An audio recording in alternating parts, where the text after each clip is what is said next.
Perang Dipolo, dan Nepo Besak. Jaksa itu ada di bawah kekuasaan Belanda.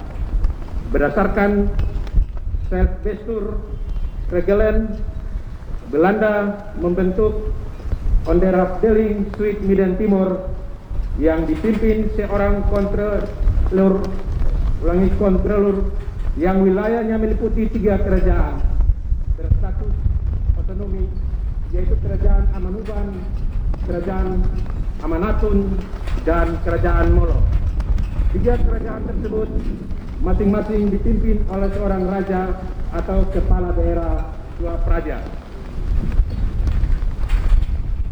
Pada awal pembentukannya, OBC Kapan ditetapkan sebagai pusat pemerintahan dan Belanda mengangkat Meester Pellet sebagai kontrolur Belanda dan berkuasa untuk mengendalikan Raja Kerajaan Molo, Amanuban, dan Amanatun.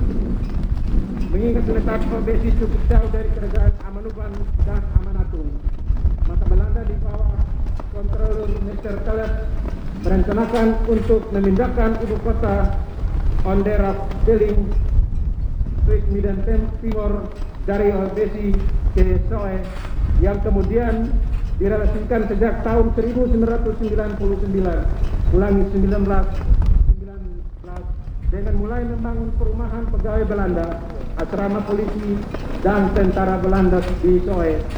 Selanjutnya, pada tanggal 1 September 1922, kota Soe diresmikan oleh pemerintah Belanda sebagai pusat pemerintahan Onderafdeling Zuid-Midden Timur.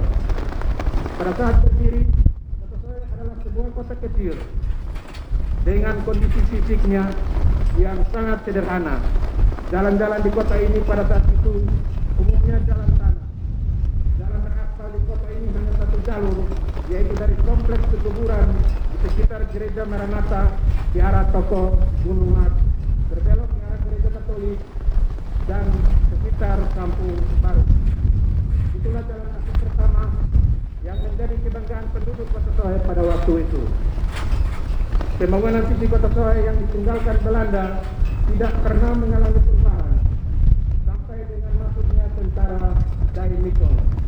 Tentara Dai Nippon ketika masuk sampai di Soe disambut dengan perlawanan sengit, sehingga tentara Dai Nippon pada waktu itu terpaksa memusatkan pemerintahannya di Vafinisen, Kilo 5 arah Kupang, dan Soe tetap dibiarkan sampai dengan menyerangnya Jepang kepada Sekutu, yang juga ditandai dengan masuknya tentara Sekutu di Soe.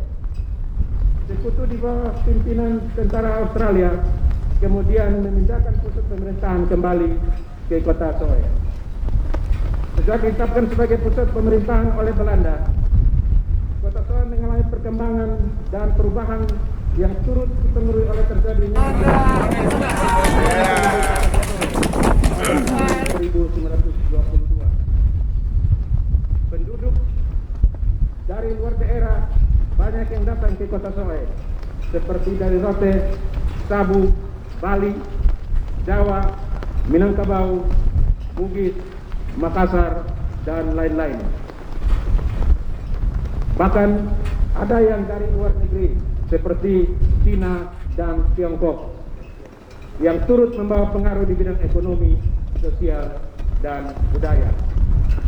Setelah proklamasi kemerdekaan Republik Indonesia 17 Agustus 1945, kemudian ditindaklanjuti dengan penyerahan kedaulatan dari Belanda ke Indonesia pada tahun 1948. Pemerintah Republik Indonesia yang pertama di Timur Tengah Selatan dijabat oleh Kapten Melchior Keluanan Amalo dari tahun 1948 sampai 1952 sebagai utusan pemerintah daerah yang kemudian diganti menjadi pemerintahan setempat.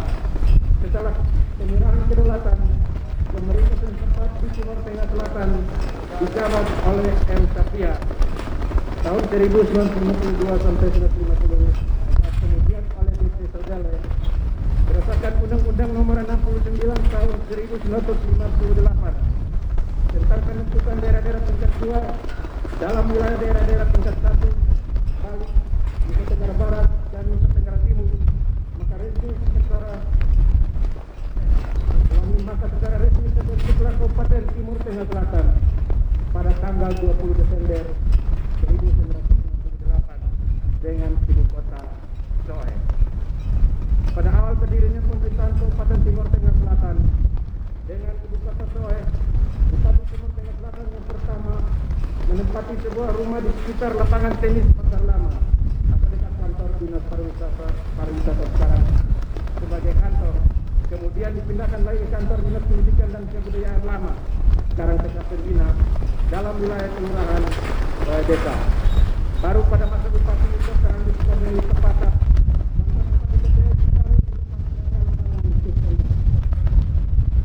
hingga kemudian pada tanggal 19 Januari tahun 2015 pusat pemerintahan dipindahkan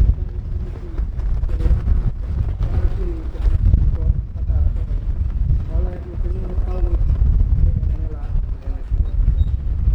Berdasarkan salah satu bukti sejarah nama Soe yang diceritakan, nama Soe mulai dikenal pada saat tentara Belanda melihat dan bertanya tentang apa yang sedang dilakukan oleh seorang perempuan yang sedang membungkuk di antara rumpun bambu di lokasi sekarang OED, di mana perempuan itu kemudian menjawab Soe Oe sambil memperlihatkan air yang ada dalam alat penimba yang ada di tangannya.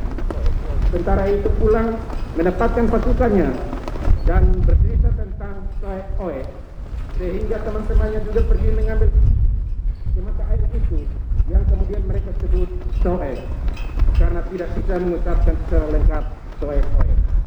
Mulai saat itulah nama Soe dikenal oleh masyarakat di sana. Soe dijadikan sebagai pusat pemerintahan dan diresmikan pada tanggal 1 September 1922 yang ditandai dengan penanaman pohon beringin di lapangan bola voli Polres Timur Tengah Selatan sekarang. Terima kasih.